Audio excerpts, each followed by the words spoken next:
Hello everyone. Hope you all are doing well. Welcome back to my channel. Today again we discuss the same legal terminologies which was explained by me in my earlier video, but today I will explain all these legal terminology in an elaborative manner with the help of some case law. Before proceeding further, I'll request you all to read the preamble of every act so that you can able to understand the role of construction. The object of preamble of an act is to indicate what, in general terms, was the object of the legislature in passing the act. So, the preamble can be looked at to solve any ambiguity or to fix the meaning of the word which may have more than one meaning, or to keep the effect of the act within its real scope wherever the enacting part is open to doubt in any respect. So we can say that it may give useful assistance as to what the statute intends to reach, but when it is clear and unambiguous, the preamble cannot vary its meaning. Everyone wants to understand the law in very simple language, which is good also. But when you are practicing law as a lawyer or a legal researcher or a student, you must be a professional. So today we start with the expression evidence. The word evidence is used in common parlance in three different senses, which I was explained in my earlier video also with the help of one case law. If you wanted to go in details, just go with the case law which I was mentioned earlier. So the word evidence is used in common parlance in three different senses, which means as equivalent to relevant, as equivalent to proof, and as equivalent to the material on the basis of which court come to a conclusion about the existence or non-existence of disputed fact. Before proceeding with evidence, I wanted to mention one thing which is very important, that an affidavit is not included in the definition of evidence under section 3 of the Evidence Act and can be used only if the court permits it to be used for sufficient reasons. An affidavit can be termed to be an evidence within the ambit of section 3 only in those cases where the same is filed at the instance or under the direction of the court or law specifically permits for proof of anything by affidavit. Now, the definition of evidence provided under Section 3 of Indian Evidence Act 1872 is an exhaustive definition. Wherever the words means and includes are used, it is an indication of the fact that the definition is a hard and fast definition, and no other meaning can be assigned to the expression that is put down in the definition. It indicates an exhaustive explanation of the meaning, which for the purpose of the most invariably be attached to these words or expressions.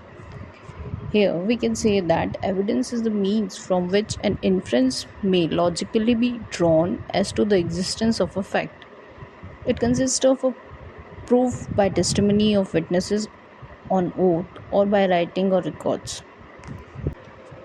Though in the definition of the word evidence given in section 3 of Indian Evidence Act 1872, one finds only oral and documentary evidence.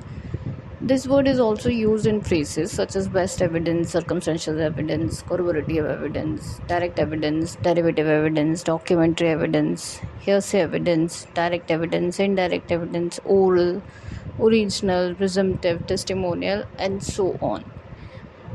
So, any specific fact or set of facts employed for the purpose of inferring therefrom the existence of any other fact is said to be evidence of that fact.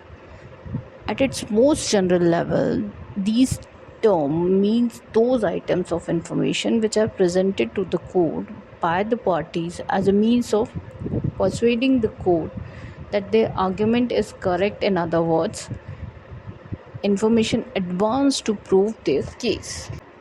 The definition of evidence under this provision covers the evidence of witnesses, documentary evidence. Therefore, statement of witness recorded under section 164 of CRPC is not substantive evidence, though it may be considered for the purpose such as for corroboration or for contradiction. Result of investigation or final report is not legal evidence and is merely the opinion of the police officer. Finding out of the guilt of the accused can be based only on the evidence produced during trial and not on the result of investigation by the police.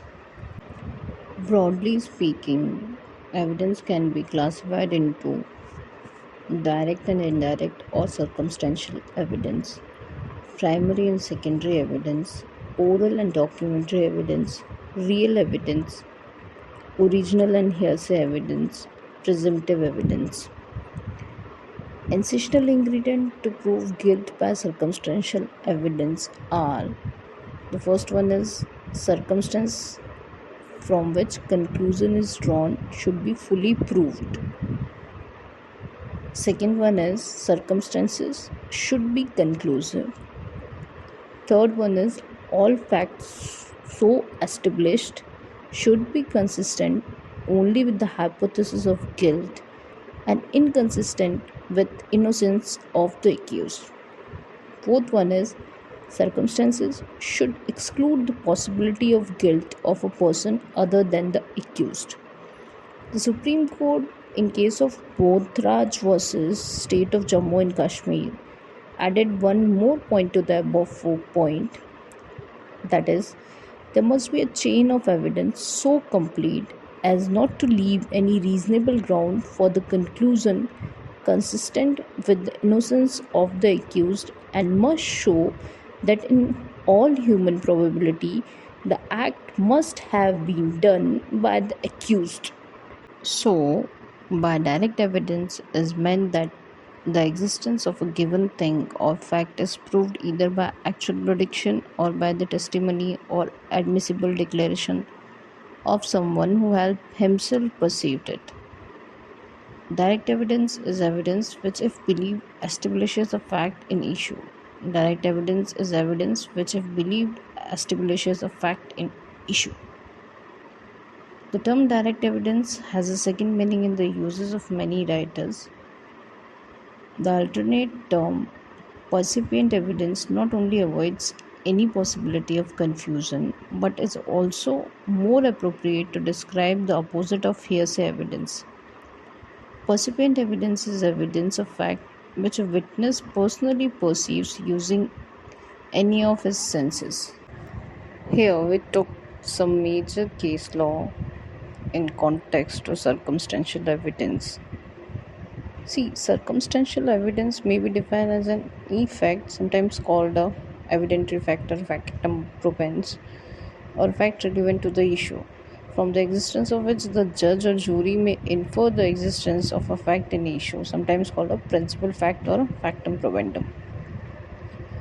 The time-honored principle in assessing the case of circumstantial evidence have been succinctly laid down by the Supreme Court in Hanumant Govind Nargundkar versus State of Madhya Pradesh, wherein it was held as follows: in dealing with circumstantial evidence, the rules especially applicable to such evidence must be borne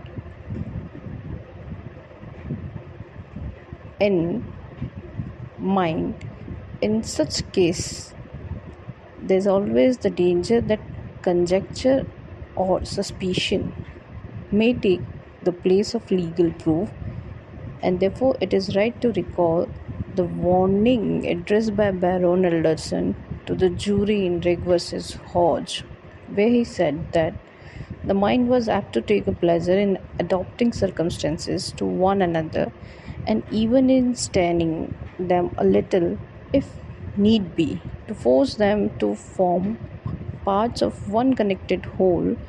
And the more ingenious the mind of the individual, the more likely was it, considering such matters, to overreach and mislead itself, to supply some little link that wanting to take for granted some fact consistent with its previous theories and necessary to render them complete.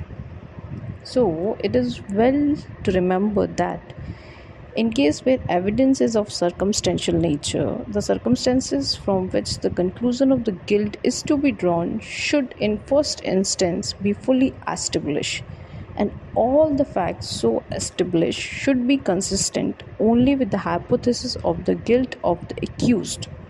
Again, the circumstances should be of conclusive nature and tendency, and they should be such as to exclude every hypothesis but one proposed to be proved, which means, in other words, there must be a chain of evidence so far complete as not to leave any reasonable ground for a conclusion consistent with the innocence of the accused, and must be such as to show that within all human probability the act must have been done by the accused. So, this is all for today's session. We will take another expression in our next session. Till then, do like and subscribe my channel. Thank you.